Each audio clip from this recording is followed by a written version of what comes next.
G'day, Dons fans, and welcome to Don the Stat. We're now 29 days out from round one of the 2026 season, and our minds start to turn to one of the favourite topics of all Bomber fans, selection. I'm joined in the studio tonight by my co-host Ian Hume, and a man who really needs no introduction. He played 51 games in the red and black, coached two AFL clubs at senior level, and was one of the masterminds behind our 2000 premiership victory. I speak, of course, of Robert Shaw. Our task tonight is, well, maybe not that simple, to have a crack at picking our round one team to take on the Hawks. I'll start with you, Humie. Good to be back with you, mate. How's things? Yeah, doing well here, just easing away into the year and the work year at school. And yeah, it's great to be back doing the pod. Great response after last week, getting back into it properly. I'm really excited to not only have a crack at picking that first side, but to have Shorey on board. It's been a little over a year since we had Rob back, the godfather of Don the Stat. So it's going to be great to have his insights and input tonight. I think I'll really enjoy it. I'm sure the listeners will as well. Excellent, mate. And Shorey, to you, great to have you on. It has been a little while since we've had you on. How's things at your end? Yeah, all good, very quiet. So am I looking forward to it? I'm going away for 3 weeks, and I get back on the Friday of the game. Are we playing Friday? We are, yeah. Friday night at the G. I get back in on Friday. I'm doing a 3 week tour of New Zealand on a train by myself. How's that? It sounds exciting, mate. Not a bad way to burn off those last 3 weeks before footy starts. Oh, it's not a bad way to chill out, relax, a little bit of self-reflection, all that. And everyone, I've been the other side, but it's only 3 hours away, so I thought, why not have a go? I've never been there. Exciting. And visit some cricket grounds, Walshy. Yeah, very good, very good. I look forward to the seeing the happy snaps, mate. Yeah, well, I'll do another whatever I did when I went to Italy that time. I'll try and work out something. So I'm not that far away, so I should be able to follow the ins and outs of the footy. That's it. Well, hopefully we have a really positive next few weeks leading into that round one. Look, before we get into tonight's show, I always want to acknowledge the people who've signed up to the Patreon. It's been booming, as we've talked about, particularly the announcement of the Damien Barrett Lifetime Achievement Award. I think that's going to be a great thing running through the season. And special thanks as well to those who've signed up this past week in Dennis Keating, Peter and Buddha. We were running a competition for new sign-ups for some Don the Stat merch, which I ran the draw for early. So congratulations to Sarah Kay, who's won the Don the Stat t-shirt, and Russell Lyons and Schmitty, who have won the Don the Stat coasters. I'll get in touch in the next day to organise delivery of those. Big thanks to everyone who's part of the community. Well, look, that's enough of that drivel. Rob, look, as I said, we haven't had you on since over a year ago now. So we'll ask you now, what was your take on how 2025 played out? Well, I think it was pretty clear to everyone that it was the most extraordinary year with injury. And it remains to be seen this year. So, look, I'm drawing a line through last year, obviously. Some very encouraging performances by younger players, but that won't count for a lot unless you see them given the opportunity this year again. If you may, like, I want to see, who do I want to see? I'm quite intrigued with Clark. I'm quite intrigued with him. So I hope he makes the first game. I'll be interested to see if you've got him in the first game. I'm interested in how we will... It appears that Kako has really trained the house down in match simulation and pre-season. So that's very good. And his combination with Caddy is going to be quite exciting. I want to talk about Caddy in a little while, my point about Caddy. And also Archie Roberts' development is going to be critical, whether he stays at half-back or does have a go in the midfield. But I always get a bit of a laugh when the recruiters and all that say, oh yeah, half-back flank that can go through the midfield. I've never seen anyone actually do that. You know, it's always pumping them up as, oh yeah, but they can play in the midfield. They can't really because it's a such a difficult position to play. The first ruck's obviously an issue, and I'll be interested to hear you two gentlemen take on that. It's going to be pretty important with the new rules, and also coming up against a giant of a man and a very good player in Hawthorn's first ruckman. So I don't know whether I've answered the question, but because of last year, it makes me think about what I'm looking forward to this year.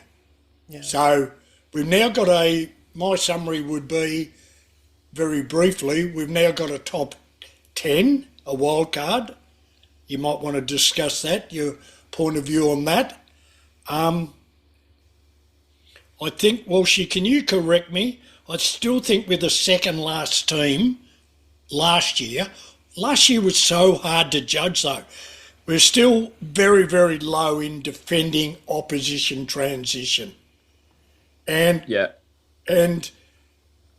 if we can get that to midfield instead of bottom four, and if we have a percentage of 110, so I'm just going to look at percentage this year. If you have a percentage of, you're going to talk tactics and movement and all that sort of thing. If you have a percentage of 90 again, you're going to finish 14th. Yeah. If you have it 110 and Dean Solomon does a good job, which I think he will on team defence and limiting transition, holding opposition up, I think we're a very good chance to grab that 10th spot. And there's no reason. And of course, the intangible is injury. And all the word on Innes has been pretty encouraging. So that's if you were going to ask me where we're going to come, how we're going to go, well, fix up the transition bit and have a percentage of 100 plus, closer to 110, and our talent will see us be right in the money. Yeah, definitely. He's hoping, and I think I have the same sort of opinion as you with the top. You mentioned the top 10. That creates a whole heap of extra opportunity. Over the last few years to finish 10th, you've probably had about 12 wins. And if you think about the years that Essendon's had prior to last year and the excessive injuries, they're around about that mark anyway. So I don't think anyone should dismiss the possibility of Essendon reaching that mark. And again, if certain things go right, it's very easy to see Essendon making the finals next year and potentially, doing some damage in there. Absolutely. No doubt about that. And Shorey, just as before we get into tonight's show, and I won't correct you on your previous point, by the way, because I've still got some PTSD from correcting you in years gone by, and being on the receiving end of some of your stern looks. So I've learnt my lesson there. But I guess for the listeners, you sat in a lot of match committees at a number of different clubs. Tell us a little bit, I guess, how it worked back in your day, particularly as an assistant coach working with Sheeds and Halves and these guys. Well, that's a very good point, and I don't know how they do it these days, but they're far more full-time than what we were, even in the 2000s. So just a thumbnail sketch. The match committee was made up of Kevin Sheedy, myself, Terry Danaher and Mark Harvey, with Matthew Drain as the football manager. So there was 4 of us in there. And one by one, the following people would enter the room and give their report. Doc Reed would come in and give us the doctor's report. Now, that's pretty straightforward. And this is usually done on Tuesday morning, I think we used to do it, Walshy. Yep. And that would give us another training session and another couple of days to assess injury. So Reedy would come in, here's your medical report. Right, thanks very much. Leave it with, he gives that to Matthew Drain. Matthew Drain to give his football manager's report. We're playing in Fremantle. What time do you want to go on the plane sheets? We'll organise that, etc., etc. We can't train on Wendy Hill. We've got Marvel Stadium this week to train on. That's great. So Drainey give his football manager.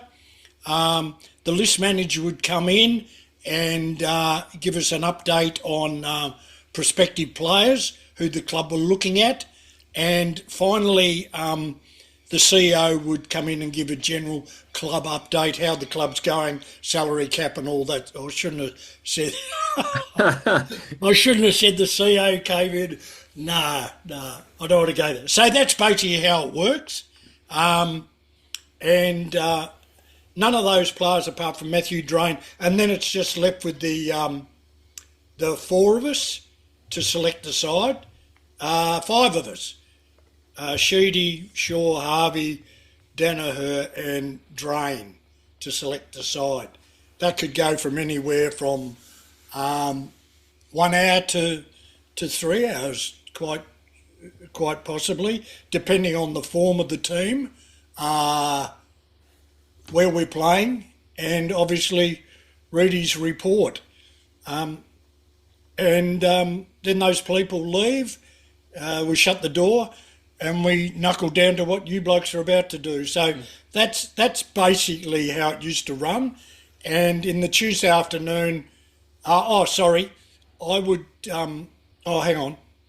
Yeah, no, that's right. And the first speaker from the coaching group was always me. I gave the opposition report, put the opposition team up, strengths and weaknesses, and my...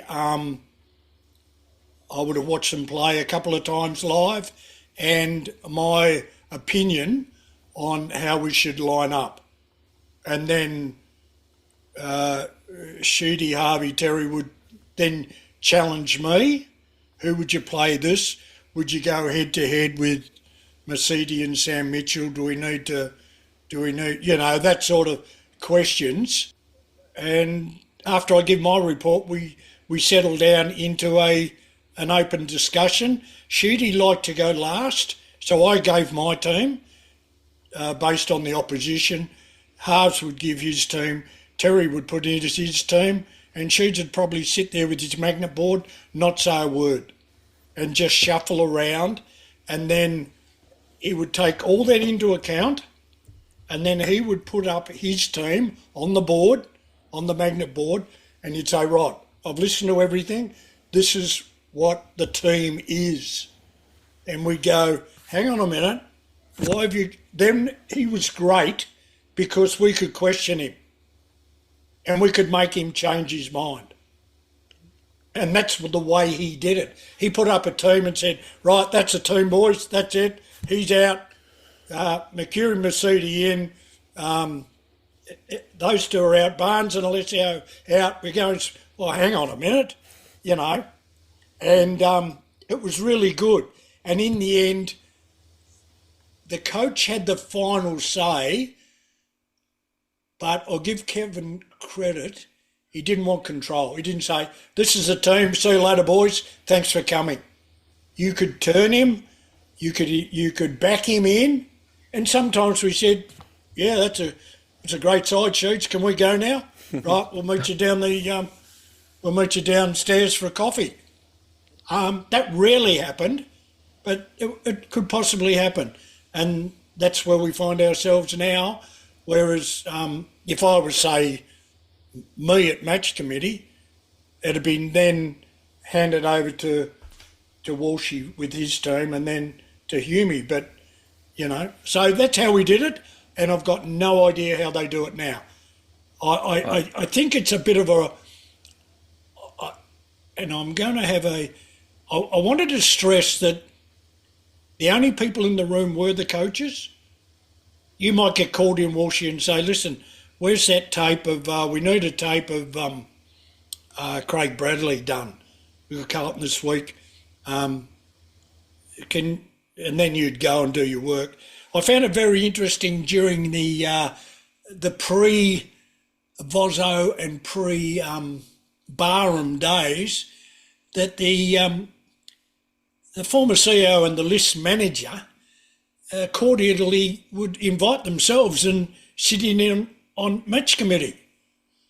Not only do I find that extraordinary, I just wish Kevin was sitting in the coach's seat at that time because I know what he would say. Yeah, I don't think that would have lasted long in his era. I've Probably about 30 seconds. Yeah, if that, if that. As you said, coaches only in match committee, and my role, when I was there was really just mostly to support you, Shorey, with opposition analysis and data, a little bit for halves as well, particularly around some of the defensive aspects of the game. But I do remember one match committee in particular, and it was early in 2002, and this is a nice tie-in and segue to what Humie wants to talk about next. So we won our first couple of games, of course, coming off the back of that grand final loss the year before, and then we had Brisbane up at the Gabba in round 3, and obviously. We were keen to get up there and beat them after what had happened in the grand final, and they flogged us by the best part of 10 goals. And then I think we beat the Crows, and then we lost comfortably to Collingwood on Anzac Day, and then we headed over to Subi to play Freo, and that was the game, of course, where Hurdy had the face injury and was going to be out for a long time, and Matty Lloyd also tore the tendons in his thumb, and he was going to miss a long time as well. So we were with 3-3 coming off back-to-back grand finals and playing the old enemy in Carlton the following week. And I'd been at the VFL the day before, and you did come in on the Monday morning, and I had Andrew Welsh's tape lined up ready to go. I think the consensus was we needed to bring a bit of spirit into the side and show something, given where this season was sitting. And that tape ended up going into match committee. He got picked, and I think most Bomber fans of that era will remember Andrew Welsh's first disposal was running back with the flight of the ball in front of Corey McKernan, and I think we realised then that we had a player that was going to do everything to make Essendon successful. And of course, he's now we go into match committee in 2026, and he's sitting in the president's seat. Yeah, it was interesting because you're actually right, and a great story and a great start to a career. And folks, you got to remember Corey McKernan went to Carlton with Dennis Pagan. That's why Walshy brought his name up there. And we were looking for something because we sort of had the arse out of the back of our pants with injury and form and pressure and Carlton. And Shoots said, look, we just need someone just a little bit different, just to give us that spark. Mightn't be a spark of brilliance, but, and of course, you came in with the tape. Halves was all over Welsh. And she said, okay, I'll go with him. And that's the way you're able to, not manipulate, that's a shocking word for you. That's your way Shoots would back you if you came up with a good plan. And of course, I reckon that was right of screen, wasn't it, Walshy, at the MCG, running backwards? Well, hang on. No, other way, I reckon. Or was it left? Yeah, left. Other way. Yeah. Yeah, that's right. Yeah, it was amazing, and we thought we haven't got a baller. We've got a touch of Solomon, we've got a touch of Hardwick, tough, genuine, local, and the rest is history. He had a very good career. Certainly did. Well, let's move on. We'll get stuck into it shortly, but Hubie, there was some news, of course, this week. Speaking of the board, I guess, we have made the announcement that Tim Roberts will move, well, not entirely move from his board position, but move from his vice president role on the board and keep a board seat and of course, take on the role of CEO, replacing Craig Vozzo. A few thoughts from you, Humie? Yeah, indeed. And I think, firstly, it's great they've managed to keep Vozzo around and engaged with the club. He's obviously done a mountain of work moving the club into the 21st century, and to have his experience supporting Rosen and his team will be invaluable. So big tick there. Secondly, I've had a couple of interactions with Tim in the past, and he's always come across as someone who's involved in a football club like Essendon for the right reasons, and a lot of other people I respect speak highly of him as well. He has a great resume, he's a businessman. So I think from a purely Tim Roberts as a CEO standpoint, I think we're in really good hands there. I guess, and this is certainly not reflective of Tim as an individual, but I'm a little concerned that we have appointed from within once again. It had, over the last couple of appointments, it does feel like there's a lot of internal appointment going on. Although, again, if you think about when we found out that Craig wouldn't be or wanted to depart as CEO, it's hard to find people around that time of year. I'm also a bit concerned about Tim remaining on the board. I'm certainly no expert in corporate board governance best practice, but it's my understanding that it's the job of the board to evaluate the CEO's performance, and if the CEO is on the board there, at least from my perspective on the outside, it does appear to be a conflict of interest there. I'm sure the club will put in place procedures that protect against that, but it just seems a little odd to me. But, as I said, Tim, as a person, I think he's going to do a great job as CEO. Just a couple of doubts there and a couple of question marks on that. A couple of interesting points there. One I picked up was that the board does a performance review on the CEO. That's a good point. Maybe he's just asked to leave the room for a week. I don't know. As with most clubs, and even we did it, I was just hoping Andrew Welsh, the way he works, would just go bang and find someone. It's been a pretty fair time. It's been quite a long time waiting for this appointment. And of course, we read in business, in sport, we're conducting a global search. If someone out there can tell me when the last time was that a person that was appointed on the basis of the global search, I can't think of anyone. They generally go close to home.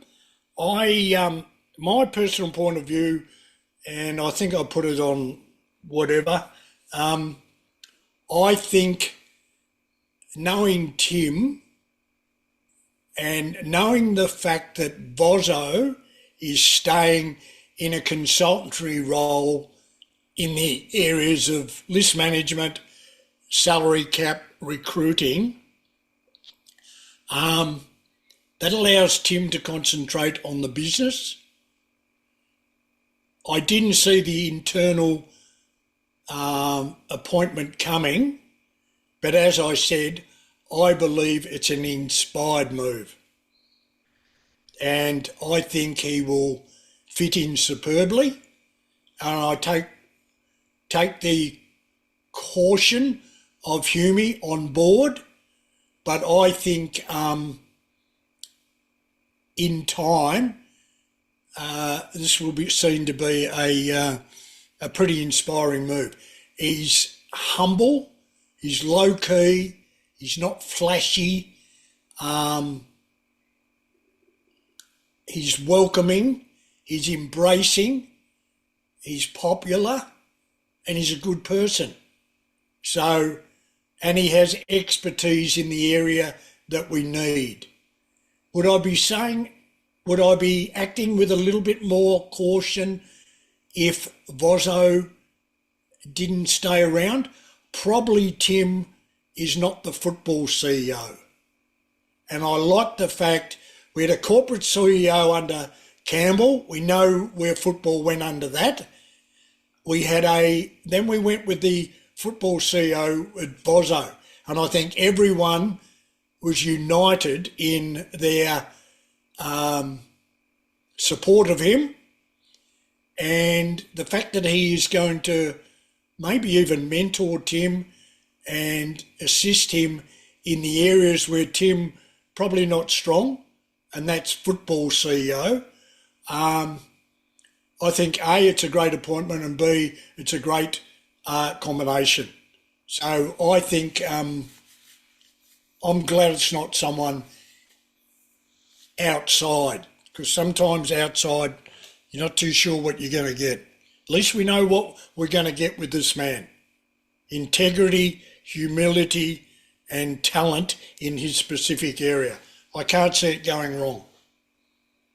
Yeah, I think the other benefit we've got too is that we might not have a football CEO, but we've certainly got a football president, and that's a point. Yeah, Ted Richards on the board now too, who's obviously got that experience from Sydney. Now that's a good point. We're loaded up with footy. Yeah, mate, it'll be a big test for him though, because you and I want that pre-game drink and lunch open invitation to the AFLW, Walshy, don't we? Yeah, let's hope that's not taken off the table under Tim's leadership. And Righto. yeah, a little bit of a tidbit about Tim at the AFLW actually. There was one game we were there, Shorey, where he foregoed his party pies and the scones and cream, mainly because you tucked into most of them and there weren't many left. But he left the room to go downstairs and help the cheer squad with their sausage sizzle. They were raising fundraisers for all the things that the cheer squad do. You know, create the banner and get themselves into state and things like that. So I think it is a little indication of just a man who is prepared to do whatever he can to help our club be successful, and no job is too small. So I think you're right, Humie. It's a decision that's right to be questioned. Let's hope that they get the governance piece right. It always is a little bit of concern when you're, marking your own homework, so to speak. But I think we do have a good balance now of corporate and footy in the decision-making aspect. And I think you're right. The Vozo one gives me a cause for comfort. It's 25 years ago, Humie, but Peter Jackson was a board member and a CEO. Okay. So there is precedent. Campbell wasn't. Vozo wasn't. Robson wasn't. So anyone else was? I think Peter's the only one, and we did win a flag. So let's hope it brings success. Yeah. Very good. All right. Well, look, we've danced around it long enough. The reason why we're all here to pick the side for the Hawks. I don't know if you had 30 minutes of preamble before you got into team selection, Rob, when you were sitting there with Sheeds and Terry and halves. But let's get on to it. And as we've stated, this is not a best 23 selection of who we think Essendon's best 23 is. We're picking a side that we think is best placed to take on the Hawks. And so we're going to be considering those matchup specifics to the Hawks. And, in some ways we are kind of lucky in the way that the Hawks brought in no players via trade. So you expect them to line up fairly similar to what they did at the end of last year. Jono, you've been looking at the Hawks' availability heading into round one, although they do play a game ahead of us in opening round. What's it looking like at this stage? Yeah, so a little bit hard to get information at the moment. Most clubs keep pretty tight-lipped on injury reports in February. But from what I could gather, of course, Will Day is the big news. He's out for the first half of the season, really, which, from an Essendon perspective, I guess you always like to take teams on at their best, but that certainly helps us to an extent. He's their best midfielder and a very important player. James Sicily has only recently been doing a little bit of match sim, but without contact, so he's still a little bit away from getting back to full training, and probably a little bit of a question mark. He had shoulder surgery in the off-season, so maybe a little bit of question mark ahead of him in round one. Finn McGuinness has just got back to full training, but still a little bit of a work way away. And then I think the most recent news was Jack Ginnivan ruptured or fractured a finger on Saturday in match sim, but sounds like he'll be right to go from round one. So I think at the moment, certainly Will Day will miss. James Sicily would be a little bit touch and go and potentially underdone if he does play. But yeah, they've got 2 practice games, and as you pointed out, Humie, that round 0 game before they tackle us in round 1. Yeah. Rob, I guess thinking about that, how they're going to have a match in anger ahead of us, do you think it's an advantage for them to have that, or is it better for the Dons to go in completely fresh? I mean, I guess we get a little more of a sense of what they're going to go with, because we'll see that. Work your way into form, play your way into form. I would like to have that game. It opens up the possibility that they may get more injuries. But yeah, match hardened. I think that favours Hawthorn. Yeah. I think that's what I was sort of thinking as well. I guess we'll be quick, we'll be sharp, we'll be quick. And I think we'll get out of the blocks well because of our run and our pace. But I just like that game under their belt. Yeah, I tend to agree.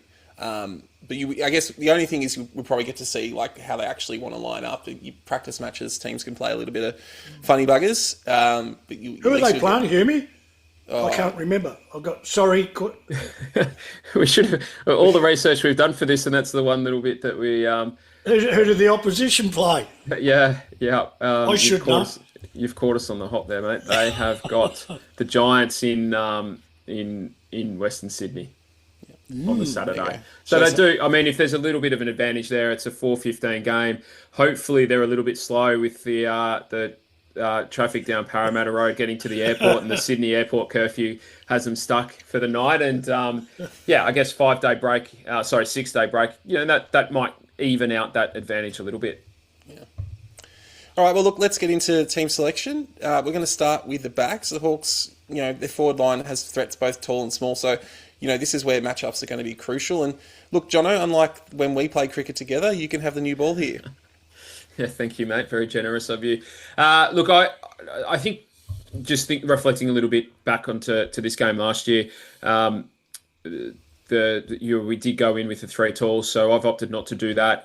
My back 6 or starting back 6 will be McGrath, Zach Reid, Archie Roberts, Sardale Hooley, Ben Mackay, and Mason Redmond. And I guess the main thing in my thinking is they've got those small forwards and half forwards and all of them like to get and can get up the ground. So they're not, they're dangerous, playing as crumbing forwards close to goal, but they can all take their turns to play that high half forward role and get up the ground.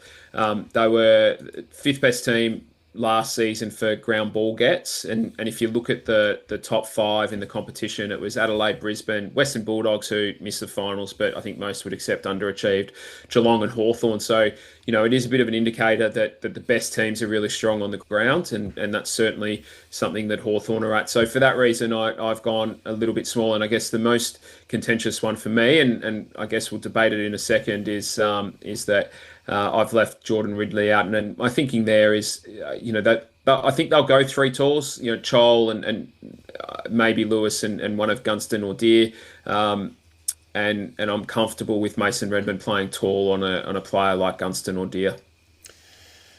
Yeah, I've gone in another direction. I've gone pretty traditional with my back line. I've got the 2 talls in Mackay and Reid, and as you say, you expect Hawthorn to run 2 key talls plus Gunston. That's what they were doing in finals last year. They're probably going to have to make a hard choice between 2 of Chol, Deer, and Lewis there. I've got Ridley as the 3rd tall, Redmond and Roberts off halfback, and McGrath playing as a small defender. And I've also, spoiler alert because we'll cover the bench last, but I've also picked Jaden Newen, which then frees up Roberts and McGrath to go further up the ground at different points in the game. Because, as you say, as much as we tend to focus on matchups of the talls, it's Hawthorn smalls that are really going to cut you up. And you've got 2 elite small forwards there in Ginnivan and Watson. And Watson might move further up the ground, particularly with someone like Day Out, and the fact they didn't get Merritt in. And we know that Hawthorn, comparatively their midfield is a bit weaker, which is why they were treating Zach. So that might see Watson go forward. But even on top of that, Dylan Moore or players along that ilk, they're going to have dangerous smalls. And that's why I want Newen in the team, even if he's not named as a start there. I've gone Ridley for the Gunston role. I could see, given his injury-interrupted pre-season, that they be a little bit conservative with him and trust Mason, as you've sort of done there, to play taller there. I guess the one question I have thought about Sardale Hooley as an option, and obviously pace is something that we lack. And as I go through my team and the team I've selected, the one thing I probably can't point to is having a real pace option, like a break the line pace option, which we saw a little bit from Sard last year. I'm just concerned that he would be found out defensively by the smalls of Hawthorn, and as much as you want to be aggressive, I feel like we would get hurt too much going the other way at this stage with Sard, based on what we saw from him defending last year. Those are our cases, Rob. What are your points or your ideas from what we've said? The Ridley one jumps out, obviously, because of his injury history. Is he ready to go? Did he break down in this game last year? You would hope that with the new fitness people that he's Where are we, Walshy? 29, Gary Moorcroft. 29 days, is Yep. it, to go? Yep, that's right. Yeah, that's going to be very, very interesting. Very good discussion on the smalls because how we line up our smalls in our back line up against Moore, Ginnivan and Watson. So that's going to be a critical issue. I want to turn your attention to philosophy. Do you play your captain in the back pocket? He is the best player in our club at minding Watson, Ginnivan, you name him. Charlie Cameron, you know what he's done. He's also got to captain the team on the field. Have we got anyone else to do those roles so we can release McGrath further up the ground, wing, half back, so that he can make an impression as a captain, an organiser and a talker without having to be stretched on the last line of the goal square, battling his backside off with Charlie Cameron or young what, Yeah. Am I making sense? Yeah, you are. I think he can do both. I think if you think back to not Anzac Day last year, but the one before, the one that ended was a tie, wasn't it? And I think Merritt won the Anzac Day medal, but I thought McGrath was the best on the ground because not only did he lock down on Bobby Hill, he also got really aggressive up the ground. Like he was able to do both, and I think as much as I liked what he did in the midfield last year, and if he played midfield this year, I think he'd do a really good job. I think that sort of model for him is probably the best for the side going forward. That can both eliminate or knock keep a opposition small forward threat out of the ground, whilst he also is really impactful with the ball and around the contest there. I think that's sort of the model he should go for. I think they'll go with I think obviously Chol, isn't it? Gunston, and I think Lewis. So I think Lewis will edge out Deer. Yeah. Unless Deer's really, really come on. Like he was an exciting player, but they're going to go with the three, aren't they? And the other variable for them in selection, I don't think they'll necessarily go this way, but they could go 2 rucks and leave Chol out. But I think it's likely they'll play. Yeah, Chol and Gunston seem like they're locks, and then it'll be one of Lewis or Deer, depending on form and touch. But Lewis sort of finished the season pretty well, didn't he? Yeah. And Deer has sort of had some injury battles. I don't know what his latest is. So Humie, where are we landing? Let's get off the fence a little bit here with our back six. I guess the two key differences. I've got Archie Roberts starting in the back six. You've got him on the bench as I assume part of the rotation. But the two differences here are Al Hooley and Ewan, and I guess to your point, Shorey, if you took Al Hooley out and played Ewan, he could play that deepest defender, small defender when needed. That would allow Andy's starting position to be a little bit higher at halfback and played more on a Moore when Moore gets up the ground, or Ginnivan when Ginnivan gets up the ground, as they do. And then, the question then is out of,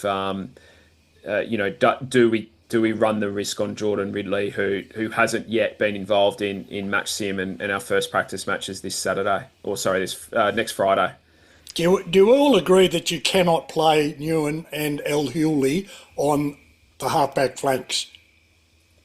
I think he play El Hooley on the half, and I'd like him. Walsh did. Yeah, I think probably having both of them in your back six against a really good fleet of small forwards. That was my question. Yeah, probably does leave you a little bit vulnerable. I think you need the experience of Andy back there, and obviously Mason Redmond gives you that as well. I'd probably be more comfortable seeing Archie Roberts spending a bit more time down there than having, El Hooley and Ewan in the same back six. Yeah. All right. You're not going to like my sixth defender then? Who have you got? Off the half-back flank? Former captain. Oh, Zach. Ooh. Zach. That's half the reason he wanted to leave, wasn't it? Because he got played at half-back. Yeah, I think he's a big chance of getting exposed by their forward. Mate, you talk about exposure, and you've got Newen and El Hooley on half-back flanks, Yeah, and you've got one of the mate. Where's the game going? The game's going off half-back, isn't it? yeah, Yeah. I don't know. No, I just threw that up as a because, as you know, one area, and I think the only area we can get them is in the midfield. And if you've got Parrish and Corwell and Durham and who else? The young kid that we drafted. yep, Sharp. Yeah. Yeah. Yeah. Yep. You might have the luxury of moving Merritt around the ground more. And I'm even including wing and half forward in that. Yeah. But I just thought his kicking skills off half back. Mate, how many tight half back flankers play in this competition? None. They're off to the races. Do you reckon Amon's a tight half back? Do you reckon? No, he's not. I think that I am. I think the difference with those two guys and Zach is Zach's best kick is a 30-meter angle kick, and you don't get as many of them playing at halfback. He's not really, and he doesn't really carry the footy. So those guys can both run 20, kick 50, and be 70-meter players. Saad Al Hooley, I think, has the profile of that, which is why I've gone with him. So I guess my intent is the same as what you're describing. Obviously, Saad isn't the quality of Zach Merritt, and we'll get to mids forwards later. But I'm aligned to your thinking of where Zach can be dangerous. I like him making that 30-meter kick inside 50 or into the middle of the ground to set up runners rather than from half back. I just see him as a forward of centre player. So I think I think to wrap up the defenders for me, Humie, I'm concerned about taking Ridley into this game with what we know at the moment. That might change over the next month. If we think back to what happened last year, he got injured again. And then we lost him basically because of that for the large chunk of the season. I think against a team like Hawthorn, whose third tall isn't that tall, we can get away with a Redman and even Zach. I've got Clark as well there playing that role. So and then it sounds like we're tossing the coin a little bit between Al Hooley and Ewan. Yeah, I think that's it. I think we'll probably just have to wait and see how Ridley goes in those practice matches, or if he plays. I can't. I wouldn't want him coming in. Wouldn't want him coming into a season with no practice matches. Yeah, that's basically it. If he doesn't play practice matches, I don't think he can play round one. Yeah, and then our patrons, I was just going to say, had a back six of McGrath, Mackay, Roberts, Redman, and Ridley and Reid. So not too far removed, I think, from yourself, Humie. But yeah, let's move on to the mids. I guess the summary for me is that no Will Day. That obviously is a big out for them, and they of course lost Worpel as a free agent and weren't able to bring him in. Newcomb is obviously a very, very, very good player. He's now their co-captain as well. Ward is probably their next best midfielder. And then, the question mark would be, does Weddle spend more time in the midfield and is he midfield fit, or do they use him as a bit of a pinch hitter through there? He's had a bit of an interrupted pre-season, but I'd be thinking about how we handle him if he does go in, because he is a powerful, impactful player.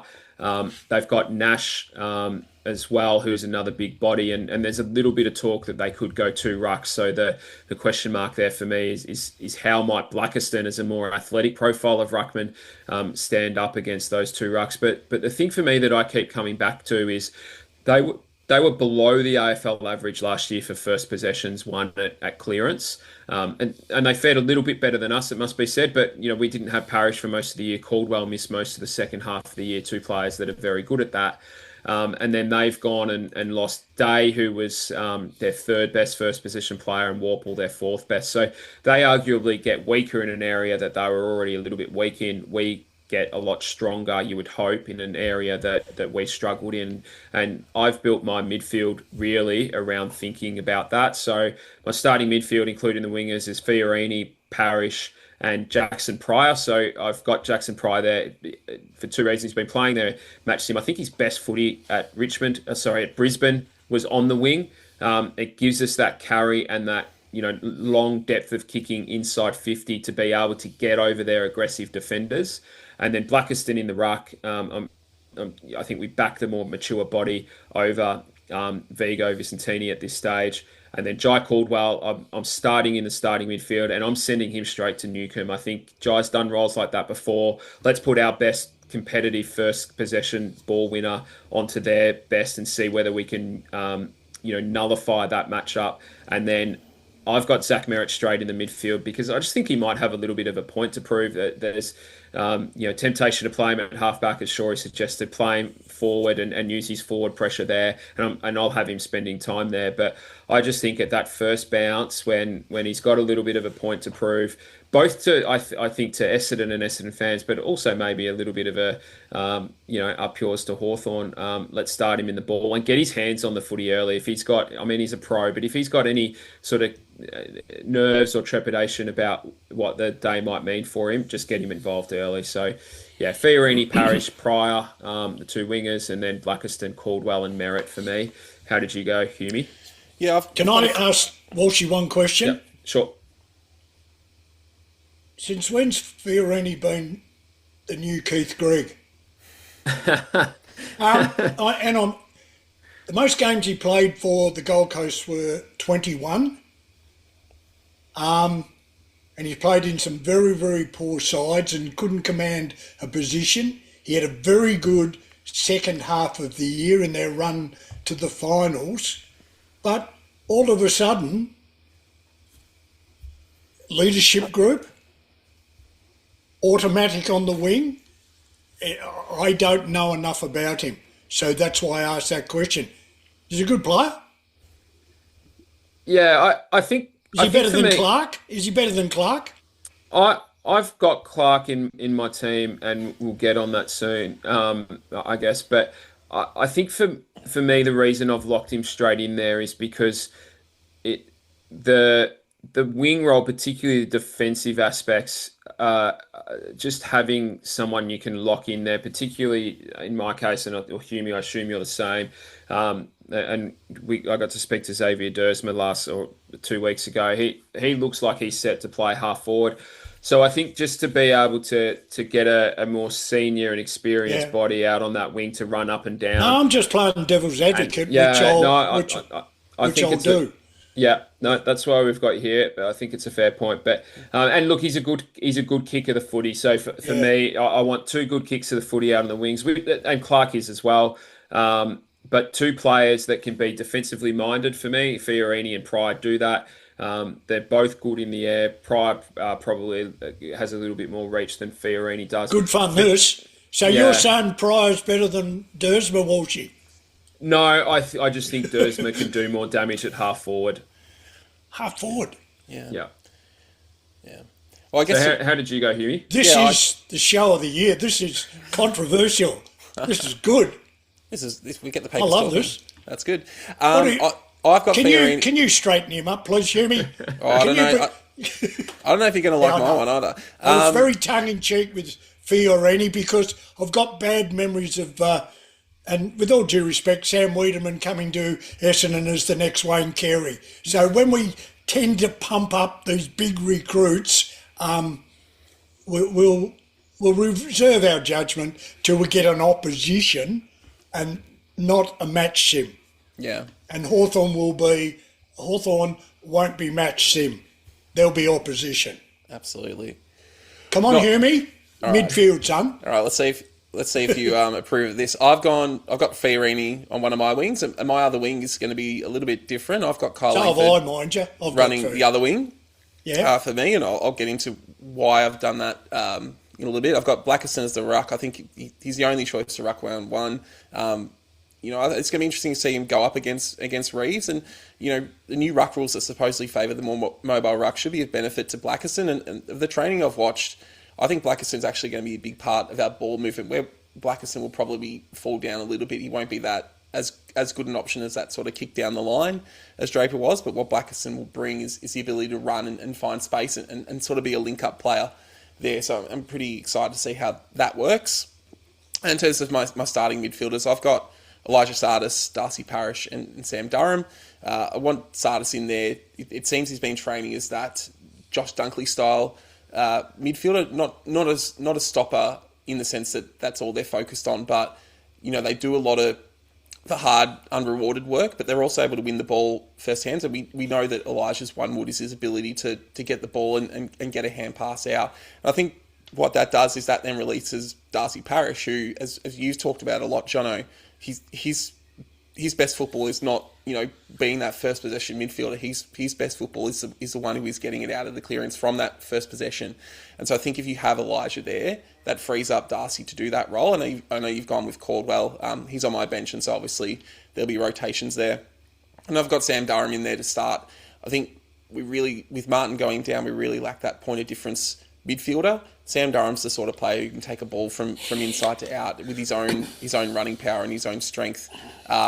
And again, we don't have a lot of those difference makers, and I think Sam Durham's the one of that for me. Just sort of flying back to the wing, I've gone with Langford on the wing. I know I probably harp on this a bit too much, but I thought Langford played some really good footy as a wingman in 2020 and 2021. Obviously had to go be a forward when Peter Wright went down, and he showed that he was really good at that as well. But I'm trying to make my forward line as small as possible, which will get into the mix in the future.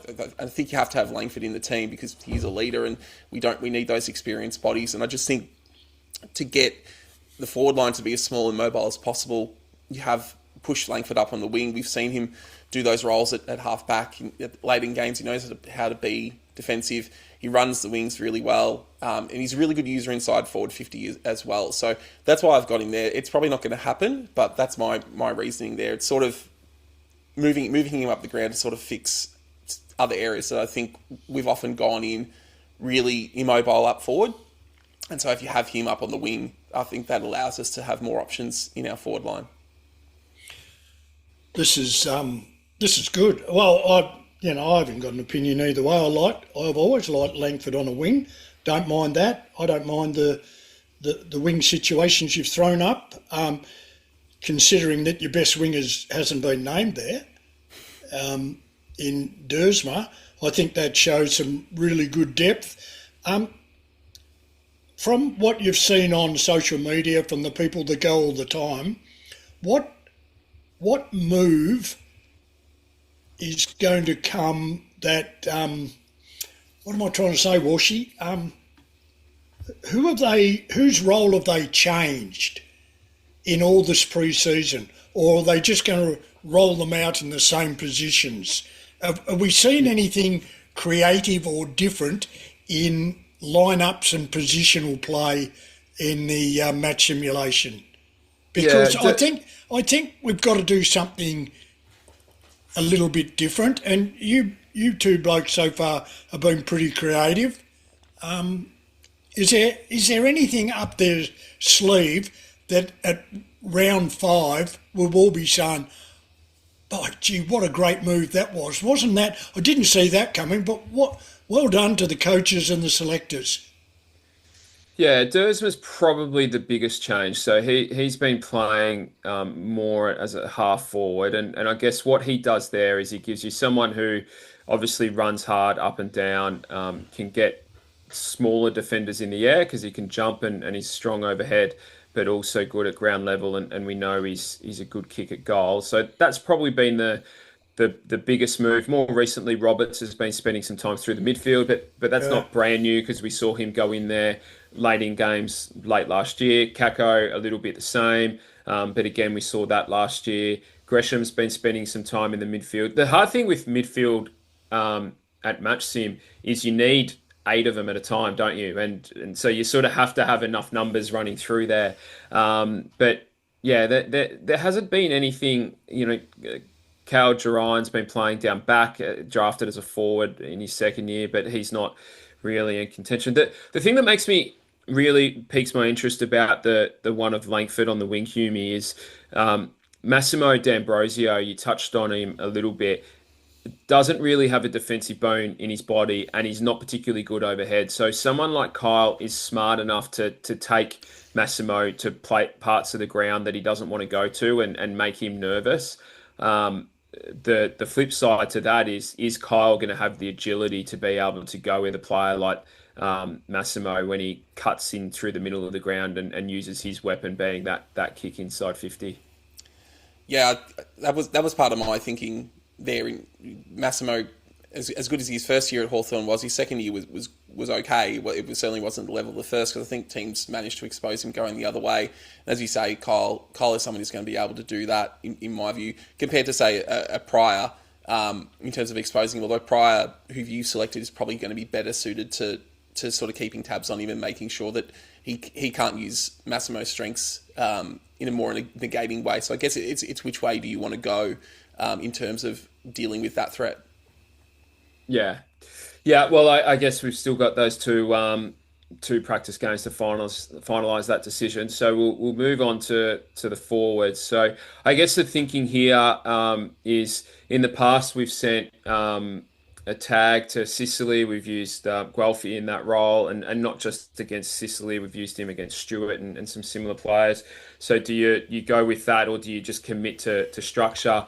Eamon and Impey are dangerous users. Hardwick is too. Barras and Battle are also air threats. So it's not really just Sicily anymore. And then you've got Weddle, who can do both: win the ball on the ground, win it in the air. So Can we go back? Can we go back 30 seconds? We can, mate. Can we have a decision, please? Given no Worpel, no Day. Surely to goodness, if we can hold Newcombe to average with the depth in our midfield, we will get onto the forward line, because this is my concern. But are we going to really genuinely tag Newcombe given the outs in their side? I don't think we've got an ideal tagger, have we? Is there someone that you would go, that's the sort of person who is able to do that? Yeah, because if he gets best on the ground, Humie, you won't win. What are you going to do? You won't win if he gets best on ground.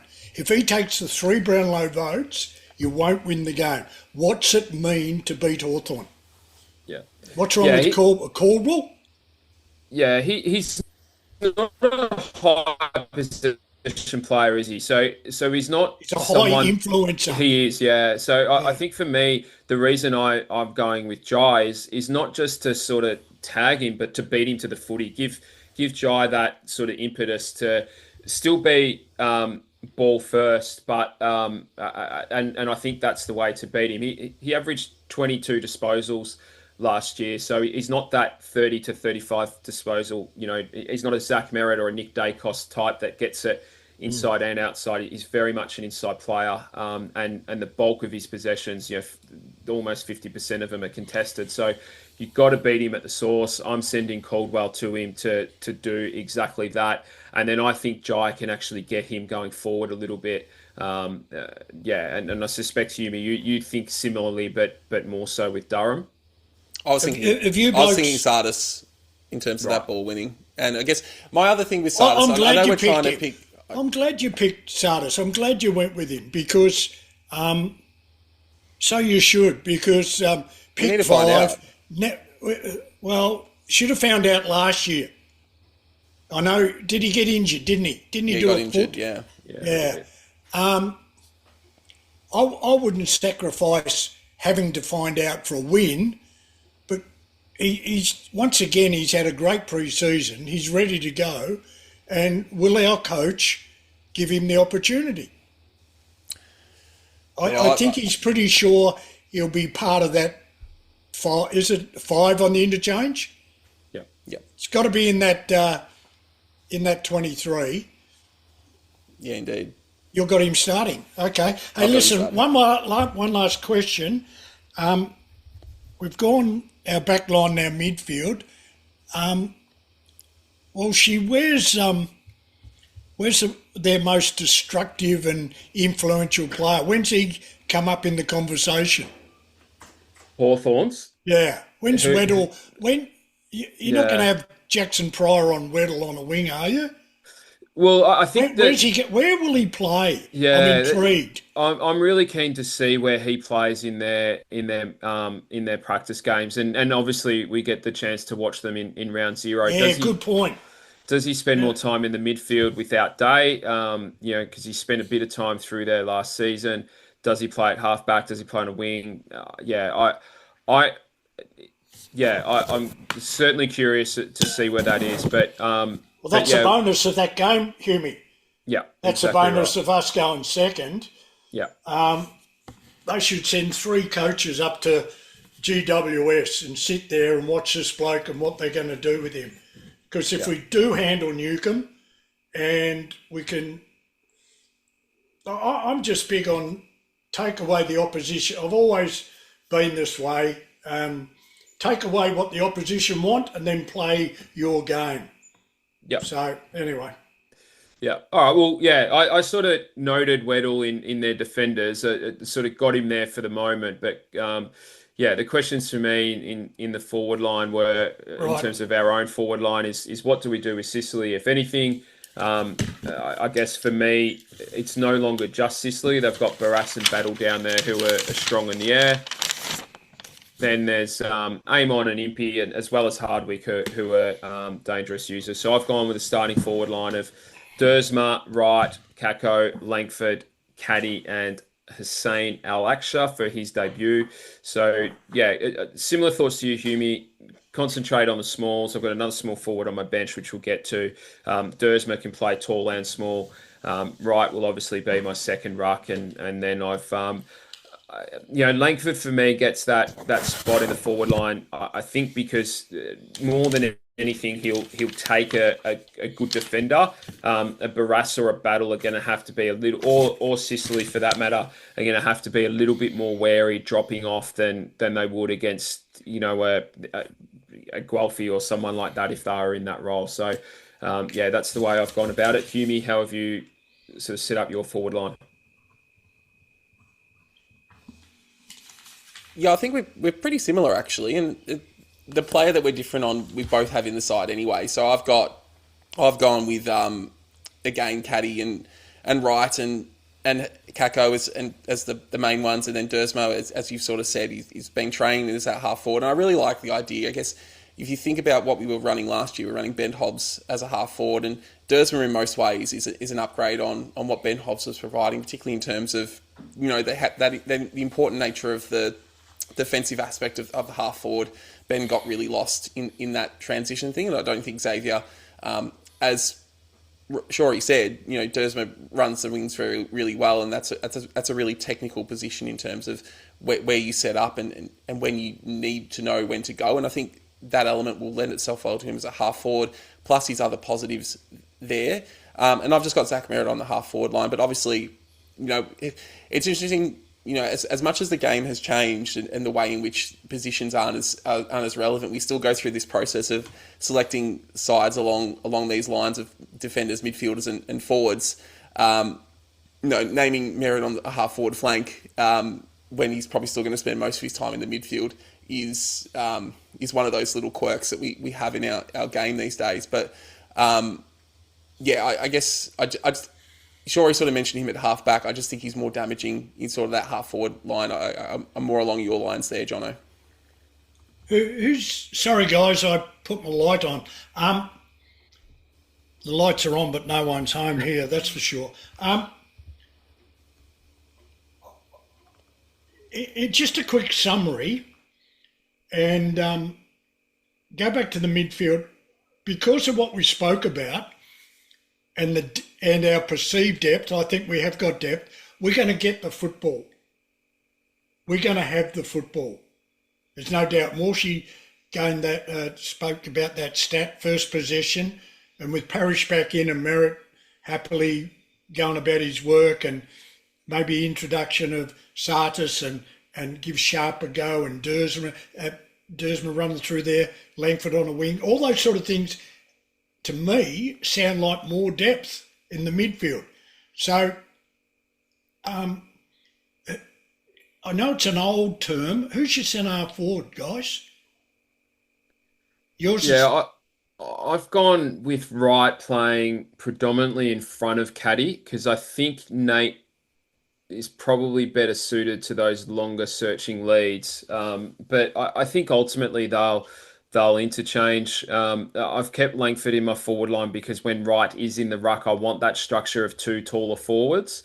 But yeah, I think Wright probably it can stretch them and drag them out a little bit. And then isolate Caddy a bit more so he can use his athletic exploits. What about you, Humie? Yeah, just building on that, one of the other reasons why I had Langford on the wing is that when you do have Wright going to the ruck, he sort of rolls forward, and then you've got other options in the wing, such as a Roberts or other players that we'll get to when we get to the bench position there. So I think you can be a bit fluid in terms of where these players are lining up. Can I where is May? No, Yeah, no, I'm not saying he has to be in your team. Is he done a full pre-season, fit, Yep. playing well? Yep. Is the thing that's tough to judge him is he's been playing well in match sim and Rick Edwards, who you know very well too, sure he has captured pre-season inside and out, and I think that watching the footage that he shared, the thing that makes it a little bit tough to assess how close he is to getting a game is that most of his match sim has been played against VFL defenders, and that's fine. That's not a slight on him, but I guess I'm putting a little bit of an asterisk on his pre-season form just because he hasn't sort of shown it against a Mackay or a Reed in match sim. It's been against some VFL defenders, but I think he's like if touch wood we don't have an injury between now and then, but if we did and we had to bring a tall forward in, geez, we've got a young guy who's physically ready to go and playing some really good or training, having a really good pre-season. So for me, he's probably in our sort of 27 at the moment, but not quite in the 23. Righto. The reason I raised that because as we saw last year, the emergence of Caddy really did ignite, and the year before, really did ignite the Essendon Football Club's faithful that we have something absolutely special. The only problem with that is that he broke down with groins twice as a young player. Now, I'm looking at you, Peter Wright, and interesting, Walshy said wants Wright in with 150 games or whatever he's got and the most experienced forward. Why is he letting Caddy absorb all the running pressure, all the physical pressure, and ultimately result in our most exciting forward since Matthew Lloyd constantly breaking down with groins? It's on Peter Wright this year to be more forceful, to embrace the physical challenge, the work rate, so that this young kid doesn't keep leading up to win. Remember, Caddy was getting the ball on the half-back flank last year, on the wing and streaming forward. So I have Wright in my team, but it's not too late to change, son. Get physical. You're playing on it with alongside a 19-year-old. Lead. Last year, Caddy led you. And yes, you're a nice mark and a beautiful kick, and you do a pretty good job in the second ruck. With the forward line that the boys have named, a couple of experiments and young players, let's see some leadership and some physicality from you to absorb the pressure on these young players. I'll leave it at that.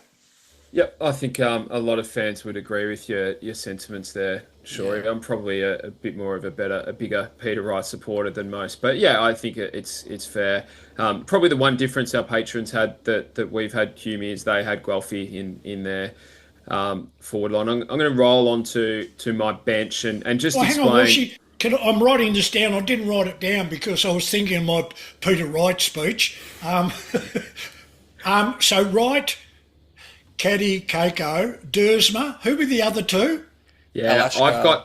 I've got Al Ashker and Langford. Humie has Al Ashker and Merritt. So the one difference between Humie and I is he has Langford on a wing and Merritt starting at half and forward. Humie's, I don't mind that. Well, I'm not saying I like Langford forward when Wright goes into the ruck. Don't mind that. And you had that too, Walshy, because Yep. I think we have to have... I think the game's won and lost on this discussion.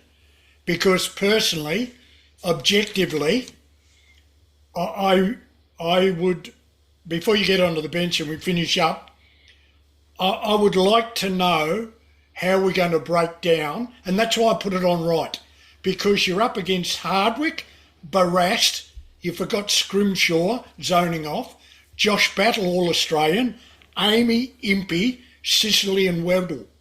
This is the best back 8 in the competition.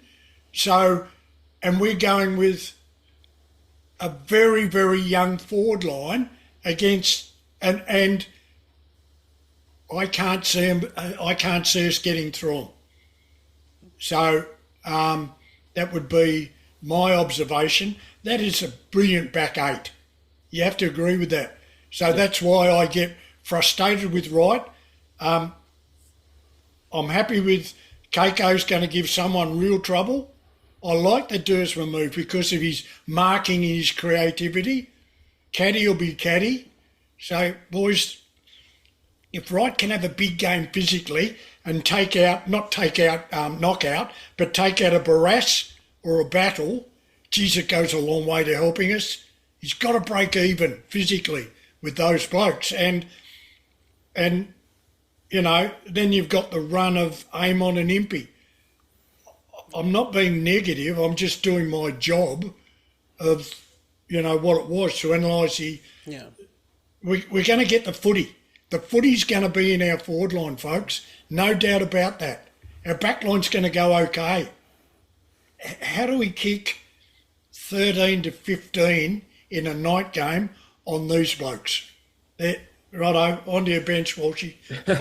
No, I think, again, most Essendon fans would agree that the forward line is the most complex of our problems. I think, you know, most would agree that Caddy and Kako are now locks, but they're, you know, third and second year players. And then we've got question marks around the rest for different reasons, whether it's been injury, form, consistency, new to role, debutants. So yeah, how we keep that ball in our forward half when we get it, I agree with you, sure, is ultimately going to be the decider of whether we're able to win this game or they rebound and turn us around and have some fun. But Walshy, I'm not up with it. As you know, the people that go and watch training, they do a magnificent job. You blokes do a sensational job. This is going to show my interest in pre-season match sim. Why haven't you got Jones in the side? Yeah, at centre half forward to absorb that leading space that Caddy can move in behind and play. Caddy can play more.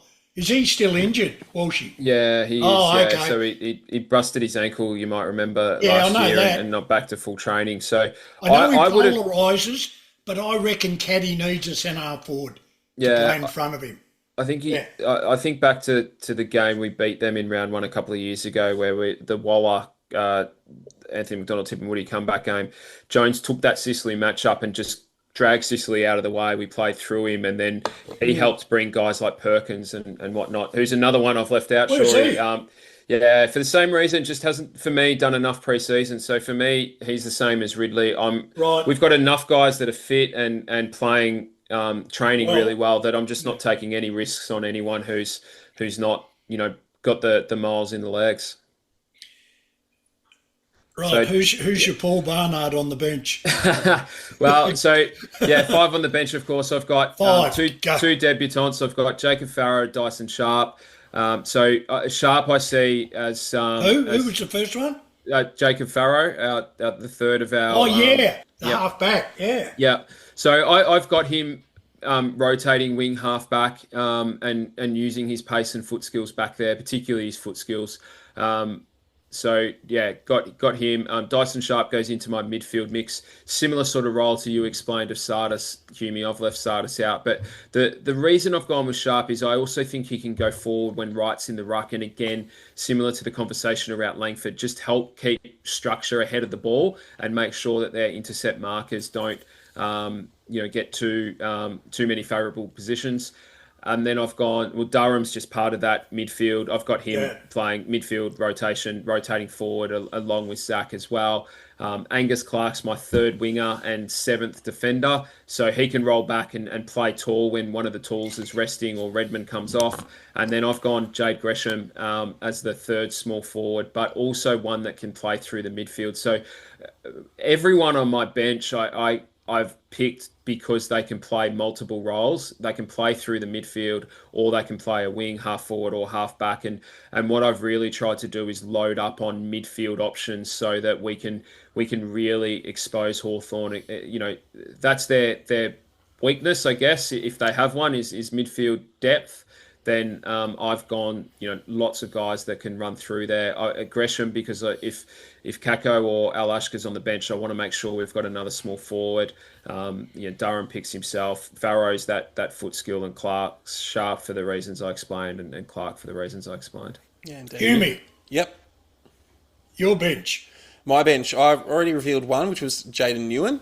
Despite what my notes say, I've stuffed my notes up, but Jaden Ewan, as that sort of seventh defender, that, as we talked about, sort of allow McGrath to push higher up the ground. I'm like Jono, I'm playing the two midfield debutants in Sharp and Farrow. Caldwell's another one of my rotations. And then sort of my forward rotation piece is Archer Day-Wicks, someone who, showed a little glimpses in his first year and then had a real drop-off towards the back half of the season. But, for the talk of pre-season, and it's just the way in which he's come back and the way in which he's impacting. And I've chosen him ahead of players like Gresham and Guelphy as sort of that half-forward role. And Perkins, obviously, I think if Perkins had a full pre-season, I'd probably be picking him ahead of Day-Wicks just for that experience, because as you sort of pointed out, Shorey, we're going up against a very, very good backline, and from what I've picked, Caddy and Kako third and second. I've got Ashka there as a first year player, and potentially with what I've selected here, Arch Day-Wicks as a second year rookie. So that's a tall ask for those players at that stage of their career to go up against such an experienced and impactful defense as the Hawthorn one. But I just think based on preseason form, that's why I've got him in there. I also really try to get Archer May in there for the same reasons we touched on, but I really want to avoid that land of the Giants forward line like we saw from that Fox Footy article the other day, which was I think they just picked names rather than thinking about it holistically. Makes sense. So I guess unlucky ones are we sort of touched on this for me, or for both of us already, but yeah, I had Sardis in my side up until last night, and I replaced him with Clark. I think when I made the decision not to go with Ridley, I wanted another defender who can go back and play tall. So I've gone with Clark over Sardis there. I didn't consider Ridley and Perkins and Jones for that matter. I went Al Hooley over Newen, prioritising that run and carry and kind of just take the Hawks on at their game a bit. He's had a good pre-season. He looks like he's confident and really fit and improved his defensive skills. But I think you might have almost, Shorey and Humie, talked me out of that to go with Newen and help release McGrath a little bit more. I'm big on Day-Wicks. I think... again, I had him in, but went with Gresham at the last minute for two reasons. One, he gives a bit of midfield flexibility and strong on the ground. But also, if I had a guy on exactly the same team as you, Humie, we wouldn't have had anything to talk about. And then I know, Shorey, you wanted Archer May in mainly because he wears your old number 26, but. Like I said, close, but like you, Humie, I didn't want to go overly tall. We've learnt our lesson against the Hawks before. Yeah, absolutely. I guess from my magnificent. My point, if you told me a month ago that I wouldn't have Angus Clark in my round one side, I wouldn't have believed you, and yet here we are. And that may change when the practice games come around in his performance there, but based on the training reports, he doesn't seem to have stood out as much. So I maybe have been. Flattered by some of the other reports there, and I've sort of put him to the side. But again, one of those things we'll find out when we see those practice matches. I mentioned May before, he's right on the cusp. I'd love to get Sardal Hooley in there for the pace and that line breaking, because as I said, when we touched on him earlier, we don't have that really on the list other than from him. But I'm concerned about his one-on-one defending and ground positioning and transition. I think that's the reason why he was so often in and out of the side last year, even with all the injuries. I'm a big Perkins fan, as I touched on earlier, but I've already selected Ridley, who's had an interrupted preseason, and I don't think you can take too many players who aren't tip-top into games, especially against a team like the Hawks, which is why he hasn't made my round one side. That's it's an interesting observation, because whether you did it, I know you did it independently, because we're doing this live basically. And I hadn't heard your two teams. So we're playing this, folks, as a genuine match committee. And what you're hearing is, I guess I'm playing the role of Shooty that really puts it on these two blokes to justify their selection. And this is a very good example to our listeners of how it works, and the time you give each coach to talk and to justify, and the criticism or the negativity that come on players that have to lift and do a job. Then there's the questions, well, how do we break down this back line? How do we do this? So it's been a great exercise, and to you blokes' credit, you're not only putting in a lot of work, but you've given the listeners a really good insight in how it works. I'm not going to play the role of Sheedy and say, right, here's the team, because we've looked at the concerns and the balance of the team. So well done. I think it's been a great exercise, Walshy, doing it this way. And thank goodness we didn't hear the old favourite. What's your best 23? Because you've never got one. And the thing I like, I don't even think either of you picked a doubtful player. Now, whether you did that deliberately, Humie might have touched on it. Look, I haven't followed closely. Walshy conservative with Ridley, Humie Ridley straight in. So that to me is the only discussion on a player being ready. The other 24, the way I've read it, are 100% fit and done full pre-seasons.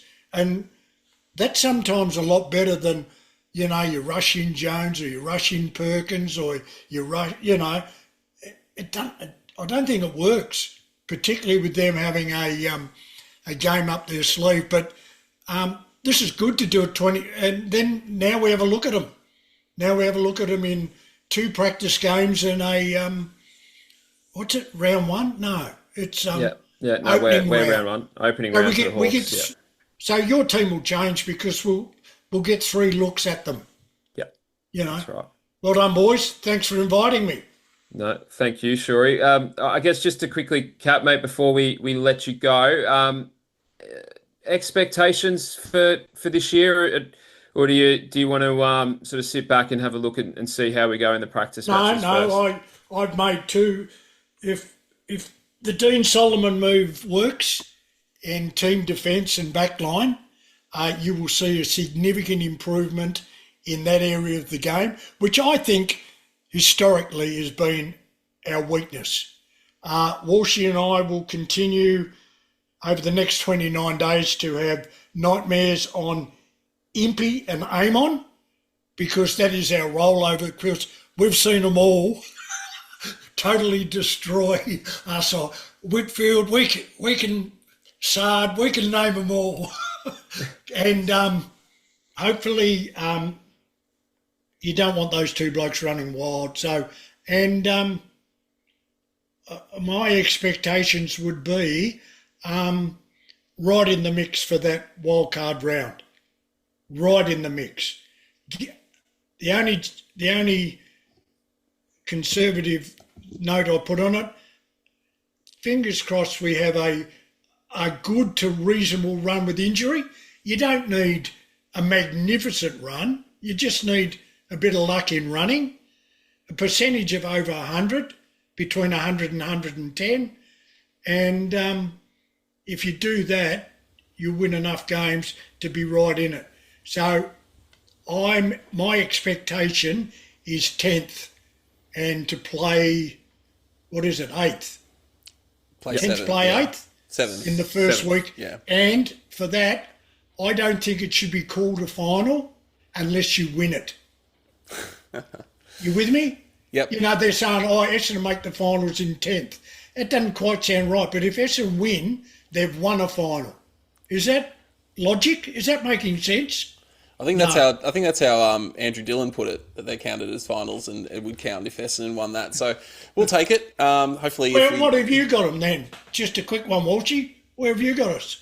Yeah, I'm similar thinking to you. I'm actually a little bit more optimistic than even that. I think Wow, that's if good. everything goes right, I used the example when Hume and I were together last week, Shorey, of some of the progression that Fremantle's seen. And I think teams of our age profile, you can see them pop up one year and then go back a little bit before they go forward and stay up. And I think that's potentially where we are. 10.5 games won in Brad Scott's first 2 years. I think our list is better now than it was then, albeit we won't have Nick Martin. But so, yeah, I think we could win 12 or 13 games this year and maybe contend to be just outside that wildcard round if everything goes right. But yeah, we should be setting ourselves to play finals this year, whether it's the real stuff or it's a wildcard game. Yeah. Hear me? Yeah, I'm 100% in agreement there. We should not be. It's very achievable. Sometimes the ladder seems so you seem so far down the ladder and you think, how are you ever going to do it? It's not ever just one big thing. It's a whole heap of little things. Yeah. And if a couple of players finding an extra 5%, one or two players making a better decision in game can score you 2 goals or save you 2 goals, and that really changes the results of games. It comes down to, I don't know how many decisions are made within a football game. There's thousands of decisions made by individual players in a football game.